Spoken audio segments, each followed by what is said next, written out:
y'all doing, man? Thank you for checking in, man. Before I get into this episode, your boy Big June want to clear up a couple of things, man. As far as the name change goes, it was formerly known as the Smokers Lounge Podcast. And I apologize for the confusion for people trying to click and subscribe to the channel. But now, moving forward, I'm going with Big June's Sports Talk Podcast. Again, it was Smokers Lounge Podcast, but now, moving forward, it's Big June's Sports Talk Podcast. Again, sorry for the confusion. It is what it is, but the content remains the same. The narrative is still the same. It's always sports, the good, the bad, the ugly, everything and anything associated in the sports world. We're going to continue to touch on this platform. You feel me? It's your boy Big June. I'm your host. So naturally, I had to put my name in it. So this time around, someone can't say I stole their name. But anyway, that's a different episode. You feel me? But, before I get into this baseball episode, I want to congratulate Tony Oliva, Jimmy Cott, Manny Minoso, and Gil Hodges for entering the Hall of Fame through the Golden Days ballot, which basically covers the 1950 through 1969 era, and as well as pioneers of the game, Buck O'Neil and Bud Fowler, for being elected through the early ballot, which it's prior to the 1950. But let me clarify that right and get it right. Right? The early baseball ballot, which I mentioned, prior to the 1950, elected black baseball pioneer Bud Fowler and beloved former Negro League player, Major League Baseball coach, and baseball ambassador Buck O'Neil. You feel me? Let me say it right. Let me get it right. If you didn't hear what I just said, let me mention that again. The early baseball ballot, which covers prior to 1950 and up, elected black baseball pioneer Bud Fowler and beloved former Negro League player, Major League coach, and baseball ambassador Buck O'Neil. So, 6 members just get inducted to the Hall of Fame. Again, congratulations to these guys. Well-deserved, prestigious honor amongst the greatest in Cooperstown. So again, congratulations to Tony Oliva, Manny Minoso, Jim Cott, the late great Gil Hodges, Buck O'Neil, Bud Fowler, pioneers, ambassadors to the game. Thank you for all your contributions, all your contributions to the game. It's a beautiful thing when you can talk about sports, man. The good, the bad, the ugly. This little here part was good. And it's as a baseball fan, as a historian of the game, if you just enjoy every asset, every facet from the game. You have to talk about situations such as this one, where, 6 members get inducted to the Hall of Fame. Again, it's a good thing. And if you're a baseball fan, I know you're kind of frustrated with free agency, and now with the collective bargaining agreement expired, no moves are being made. But I'm sure agents and teams are always in conversation and having that, that back and forth report. But this is what it is right now. And, on a prior episode, I mentioned it was looming, and it could happen. And that's what led to all the free agency frenzy that happened prior to the deadline, right? And, I'm said, as a Yankee fan, you had to be frustrated knowing that the teams, they make no moves. But however, before I get into this list, I want to say that, there still are some impactful, high-profile free agents still left in free agency. So, it's a way how your team attacks free agency when the season concludes, if there is a season and off-season does, get back into the swing of things. So again, like I just mentioned, there's still a lot of free agents on the market. If you're looking for the high-profile name, there's still some names out there as well. And, I'm going to get into this list. As far as position players, outfielders, infielders, the general back catchers and stuff like that, here's a quick list as far as those players, right? You still have Carlos Correa, Freddie Freeman, Chris Bryant, Trevor Story, Nick Castellano, World Series MVP Jorge Sola, his teammate Jock Peterson, Kyle Schwarber, Anthony Rizzo, Michael Conforto, Nelson Cruz, Kyle Seager, Andrew McCutchen, World Series champion Eddie Rosario, and Japanese import, who was also posted, if I pronounce his name wrong, Saya Suzuki. So, as far as his impact with the lockout, there's no movement as far as Japanese players are concerned, right? So his postage is on a standstill, just like free agency here on Major League, for Major League Baseball, right? Now, let me give you some of the pitches. It's not a lot of pitches because pitching went at a fast rate before the lockout, right? And everyone saw that. Pitchers was getting swooped up left and right. Contracts were being signed, and it is what it is. But let me give you these names. You still have Clayton Kershaw, you have Carlos Rendon, you have Kenley Jansen, you have Zach Greinke, and you have Kikuchi, Jesus, I can't pronounce it, from Seattle Mariners, right? You also have Matthew Boyd, the left-hander from the Detroit Tigers, who was not tendered by the Tigers. And I'm also hearing that Justin Verlander's deal with the Houston Astros isn't set in stone yet, so he possibly set again to be a free agent once again. But this is all hypothetically speaking right now because we're currently in the lockout. Right? As a fan, you see what happened in free agency.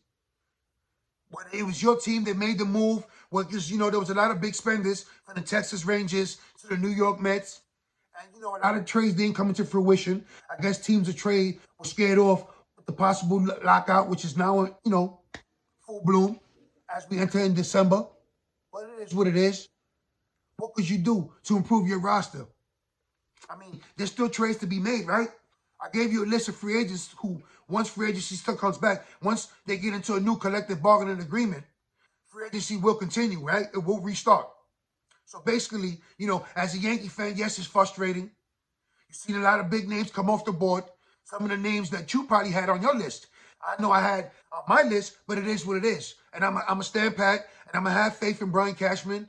And, again, that Matt Olson trade might come into fruition. The trade from the center fielder from the Pittsburgh Pirates might come into play. Freddie Freeman's in play.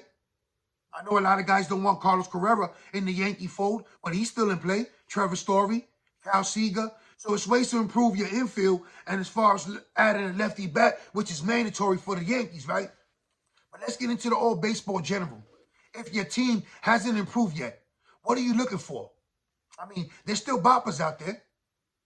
I mean, Chris Bryant, Kyle Schwarber, Anthony Rizzo, winning pedigree as far as playoff and World Series goes right there. I just gave you a trio of that. I'll give you this trio as Freddie Freeman, Eddie Rosario, Jock Peterson. Those are playoff-tested veterans.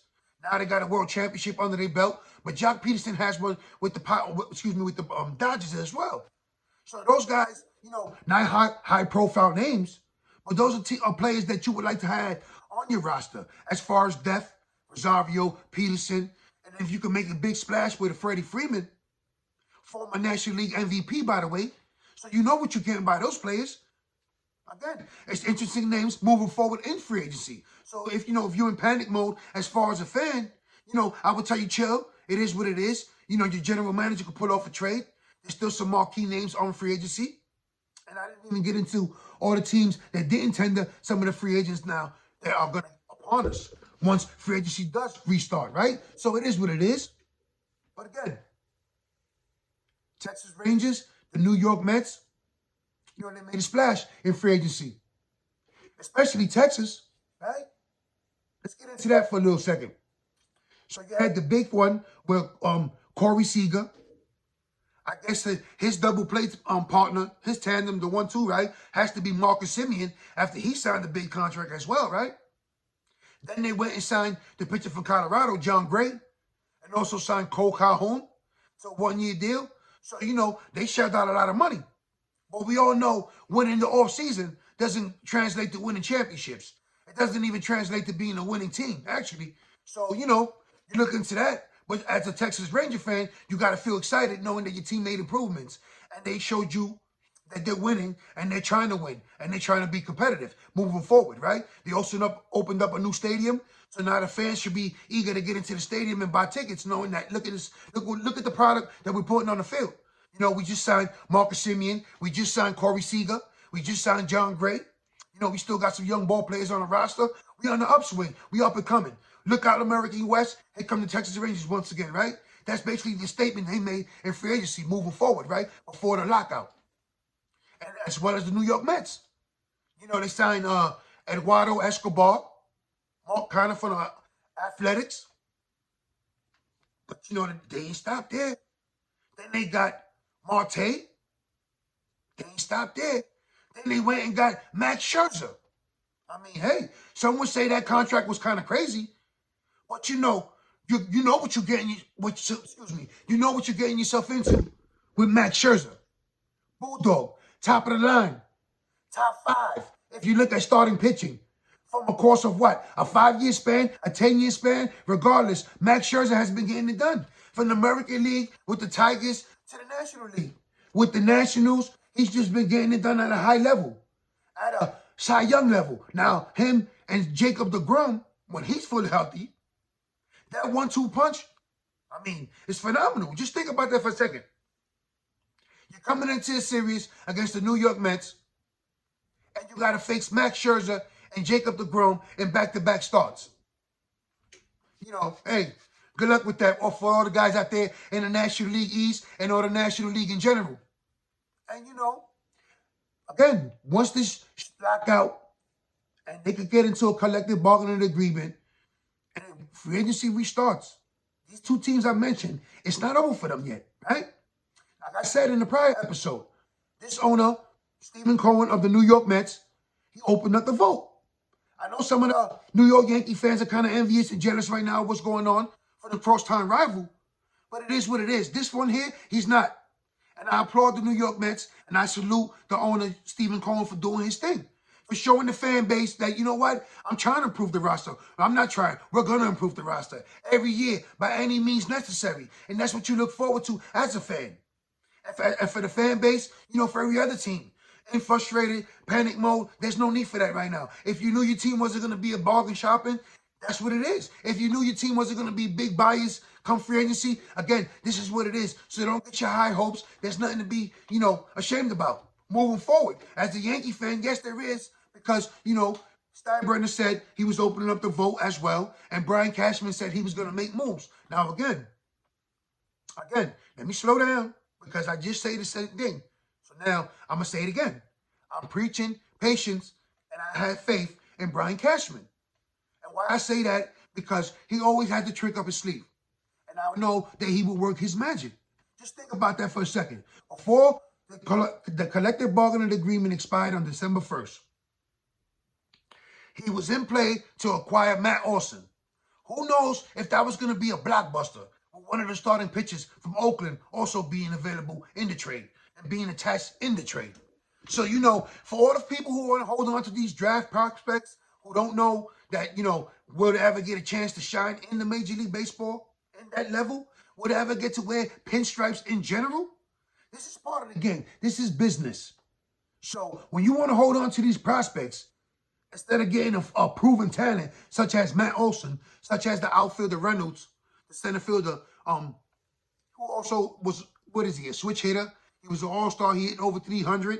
You know, Aaron Hicks, the vulnerability, the durability issues with him is basically why he's looking to be replaced, right? But if you Brian Cashman, do you just look to trade away Aaron Hicks in general? Like, just get rid of him? He did sign a team-friendly contract. You know what you're getting with him when he is healthy. A switch hitter, could play every position in the outfield, could possibly DH as well. Who knows? Maybe first base in the future. So you already see the versatility with keeping Aaron Hicks. I understand he's always injured. But again, team-friendly contract, switch hitter. With the lack of lefties we have in the roster or in the lineup in general, with Brett Gardner no longer a Yankee, he's currently a free agent. Odor just currently signed with the Baltimore Orioles. We traded away Tyler Wade to the Los Angeles Angels, right? So basically, the only current lefty is Joey Gallo. Anthony Rizzo is a free agent. So who knows if he's back in the fold.